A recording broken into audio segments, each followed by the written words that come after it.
बे समाव बिटिआरनि खुंगिरि प्रमद बर' बिथाङा सुइजारलेन्डनि सायाव बाथ्रा बुंनायखौ नुनो मोनदों। बे समाव बिटिआरनि खुंगिरि प्रमद बर' बिथाङा सुइजारलेन्डनि सायाव बाथ्रा बुंनायखौ नुनो मोनदों। बे समाव गुबुन गुबुन समाव बिपिएफ राजखान्थि हानजा आरो बिनि मददगिरिफोर बे मददगिरिफ्रा सुइजारलेन्डखौ लानानै बे समाव गोबां सोंलु खालामदों। बहा सुइजारलेन्डआव बे समाव मा जादों दा बेफोरबायदि गोबां सोंलु खालामदों। बहा नोंनि सुइजारलेन्डआ होननानै सोंलु खालामबाय थायो समाजारि बिजोङाव। आरो बे बाथ्राखौ लानानै खौरांगिरिया सोंदोंमोन जे प्रमद बर' बिथांनाव जे सुइजारलेन्डनि बाथ्रानि सायाव मा फोरमायथि होगोन। आरो बेनि सायाव बिटिआरनि खुंगिरि प्रमद बर' बिथाङा खुगा बेखेवदों। बिथाङा फोरमायथिना होदों जे सुइजारलेन्डनि कनसेप्टआ मा।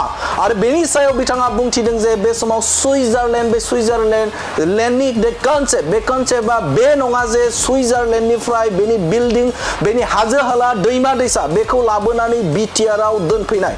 बेनि ओंथिया बे नङा जे बे समाव बै जायगानि जाखिनि थासारि बे थासारिखौ बे जायगायाव लाबोनानै दोनफैनाय। जे बेनि ओंथिया बेसो जे बे समाव सुइजारलेन्ड बायदि बिटिआर ओनसोलाव गोजोन थासारि बेसो बेनि गुबै कनसेप्ट होनानै बाथ्रा बुंथिदों बिटिआरनि खुंगिरि प्रमद बर' बिथाङा बे समाव सुइजारलेन्डनि सायाव जे बिथांखौ जे बाथ्रा बुंबाय थानायनि सायाव बिथाङा बुंथिदों जे सुइजारलेन्डनि ओंथिया बे नङा जे बे सुइजारलेन्डनि जे हाजो हाला दैमा दैसा बै दैमा दैसा गासैखौबो लाबोनानै बे समाव बिटिआरआव दोनफैनाय बे नङा। बेनि ओंथिया बेसो जे बे समाव गोजोन सुइजारलेन्ड बायदि गोजोनखौ बिटिआर ओनसोलाव गायसननायसो होननानै बाथ्रा बुंथिदों बिटिआरनि खुंगिरि प्रमद बर' बिथाङा। आरो बिथाङा बुंथिबावदों एबा फोरमायथिबावदों जे राम रायजोनि सायाव बाथ्रा बुंथिदों। राम रायजोआ बे समाव अजयथायाव दङ। बे अजयथायाव थानाय जे राम रायजो बे राम रायजो कनसेप्टखौ लानानै जे